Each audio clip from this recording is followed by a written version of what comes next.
Good morning, guys. Hope we are all well. Episode 14 or video 14 of The Gloves Are Off with myself, Curtis Woodhouse. Please like and subscribe. And if you're interested in the video, drop a comment. Apparently, it helps the algorithm. So, where do we start? Last night's show in Manchester. Hatton exposed. Hatton found out. These are some of the things I've been seeing last night and today, and the glee and the joy that people seem to have in saying these words, like found out and exposed and he's rubbish. And I just find it annoys me, to be honest. Like, he's not going to be a top fighter, but the two fights that he's been in, really, because that's all he's had. He's had two fights against Jimmy Joe Flint. The rest of them are kind of gimmies, and it is what it is. We all get them at the start of our careers. But the two fights that he's had against Jimmy Joe Flint, he showed that he's game as a badger. He's a fighter. He's got spirit, he's got heart, he's got determination. He's just not got loads of skill that kind of separates, you know, the big boys from kind of us that are not quite at that top level. You know, I won a British title. I was fortunate enough to win a British title and an English title, but I'm more Campbell Hatton than any of the top boys. I was a grafter. I got the best out of myself. I didn't possess great skill. I wasn't very fast. I didn't have great timing, you know. But if you're in with me, you knew that I'd give you a fight because I'd give everything I've got. And I see that in Campbell Hatton. I actually really like him, and to see the stick he gets, I don't like it. It just leaves a bit of a bad taste in my mouth. And I've actually sparred Jimmy Joe Flint, and he's an handful. He's strong, he's tough, he's determined. He's very, very much like Campbell Hatton. There's not much between them, is there? The two fights they've both had have both been crackers. Both great fights. Both where they've really, really had to dig in and bite down. And I think the only difference between them has probably been that little bit of extra experience that Jimmy Joe's had. And I'm really, really happy for Jimmy, because again, like I said, he's a grafter. He's not a superstar. He won't be getting paid the big money. He's always the B-side when it's in the big fights. And I'm delighted for him to get his two victories against Hatton. And when he's sat in the pub in 10, 15 years' time, that's what people talk to him about. Remember the night you beat Campbell Hatton and things like that. So I'm buzzing that he's got to get his night, because there's not many down at kind of our level that get to experience that night that people talk about. And he's had his night, and I'm really, really happy for him, because he's a good guy. Like I said, he's a grafter, just like Campbell Hatton. So when people say stuff like Campbell Hatton's been exposed as what? Exposed as being a tough man who lays it all out on the line, who gives his all. Brilliant. I'd love to be exposed as that as well.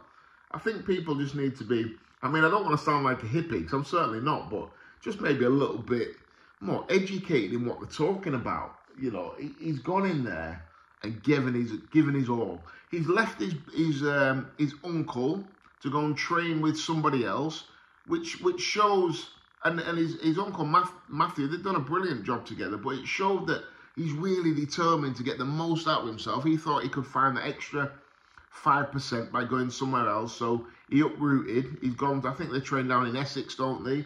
So he's gone from up north to down south to try and improve himself, and he's just fallen a little bit short. And that's life in this game. It's a tough old game. You'll never see me slagging anyone for giving their all. You know, this is somebody he's not stupid. He'll kind of know his level. You know, if he could have won an area title and then maybe got maybe a shot at an English title or something like that, he'd probably look back and think, wow, yeah, brilliant. I've done something. I've won some meaningful belts. I've fought for some meaningful belts. Because all these international and all this jazz, none of it means a carrot. It's just a way of avoiding people on the domestic scene, so they go the international route. But they haven't done that with Campbell. And I think probably because people around him know as well that he's got a ceiling of where he's actually going to go. there's no point trying to kind of kid anybody getting one of them IBF International Intercontinental Super Duper titles that puts in the top 15 in the world, but we all know that he's nowhere near that level. So they've gone the domestic route, the area title his dad won, and they probably look to win that, then try and get him an English title eliminator, try and get him a shot at the English. You win that, then all of a sudden you're like, let's try and get a shot at the British. That's, I'm thinking, probably what their plan would have been with him. And he's fallen short. That's it, you know. And to see people slag him and see people how happy they are with it, and yes, I don't like it. I think it says more about them than it does about him. You know, like I said, I've never met Campbell Hatton. I'm not like a mad Campbell Hatton fan. But when I watch him fight, I'm like, that's a kid who's giving his absolute everything. You know, we've all got levels. We all find a certain level, and that's us. You know, genetics play a huge part. You know, how you train, how long you've been doing it. They all play a massive part.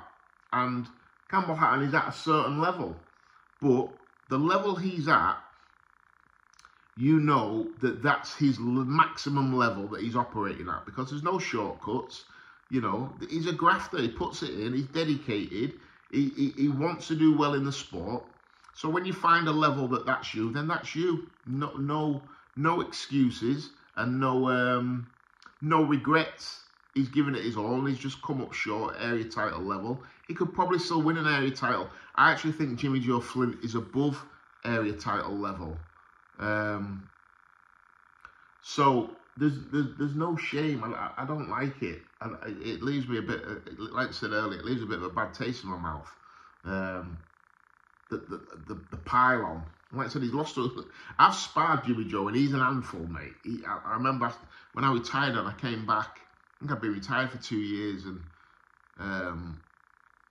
when I was over at Steffi Bull's gym, I sparred. We sparred a few times, and every time you spar, it's getting hard. This, you know, he's not fast. He's not a big puncher, but he's there, and he's tough. And you hit him, and he'll want to hit you back. And as I was getting older in my career, I was like, I could do without this, really. You know, and he is that type of guy. Game as a badger. Wouldn't want to fight him in the car park because it'll just keep coming at you. And I'm buzzing for him. I'm buzzing for the team. But, you know, I just feel a little bit sorry for Matthew. My son actually popped his head round the door this morning and said, did you watch boxing last night? I said, yeah, I've seen it. Did you see Campbell Hatton got beat? I said, yeah, I watched the fight. And you know what he said to me? He said, I'm a bit gutted for him, are you? And I says, yeah, I am. And that's what kind of inspired me to do this video. I'm gutted for him because when your dad's Ricky Hatton, and he's a superstar, one of the best fighters we've ever produced, growing up, he's idolised his dad probably, and he's probably watched his fights and one day dreamt of being, I want to be like my dad.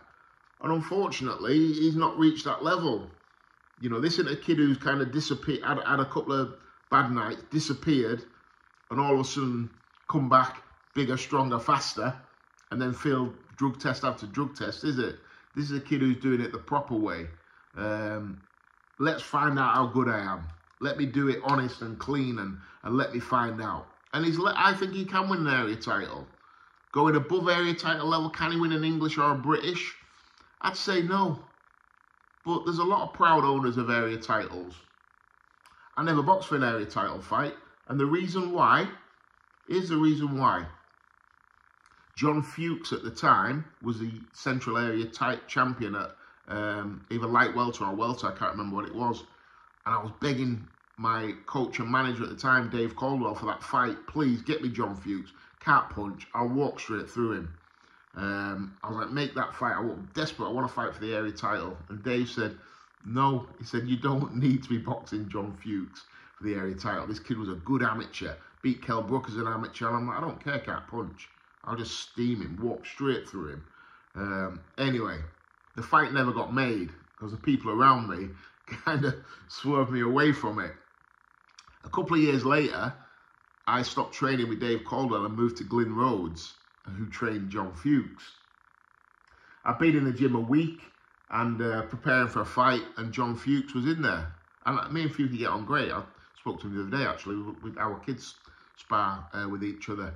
And I got in there and I was sparring him. And I remember like being 2 rounds into the spar thinking, thank God this fight didn't get made. He said he can punch, good body puncher, was whipping him into my body, was fast pinging me about. I was like, oh Lord, thank God that I got manoeuvred away from that area title fight. And then people have been saying to me, oh, it's not area title level. Sometimes people are above area title level, even when they're fighting for area titles. John Fuchs was certainly that. And I think Jimmy Joe Flint is. I don't think Jimmy Joe Flint's like a million miles above area title level, but he's above area title level. So I do think there's chances and opportunities for Campbell Hatton to come back and certainly win an area title. If he's shown anything in the last 2 fights, he's shown maybe that he's not, you know, where he maybe wants to be. But one thing he has shown, he's got spuds. Because he takes a good shot, he keeps coming. I've never seen him shy away. I've never seen him start to not believe. He's always kept coming. And they're the type of fighters that I love. And we should all be celebrating fighters like that. And people will be saying, oh yeah, well, he's got opportunities because of his last name. He's probably earning miles more money than I certainly earned in my career because of his last name. But with all that comes huge amounts of pressure as well. And that's not anything he asked for. We'd all, in boxing, love a little leg up whenever we can, because it's a tough old sport. So you can't hold that against him. I always judge people on what happens when the bell rings. Because when the bell rings, you show me who you are. And Campbell Hatton has shown himself to be a solid, tough, durable, 100% guy, fighter.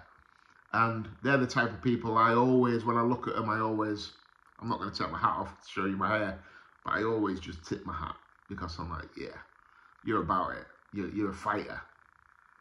And Campbell Hatton is a fighter. So people can slag him and say the things that I've already referred to, you know, exposed and found his level. And you can say all that, but deep down, he's a fighter, you know, and he's an 100%er. He probably doesn't know any other way than to give everything he's got. And I respect people like that. So no doubt he'll be gutted today. He'll have to lick his wounds.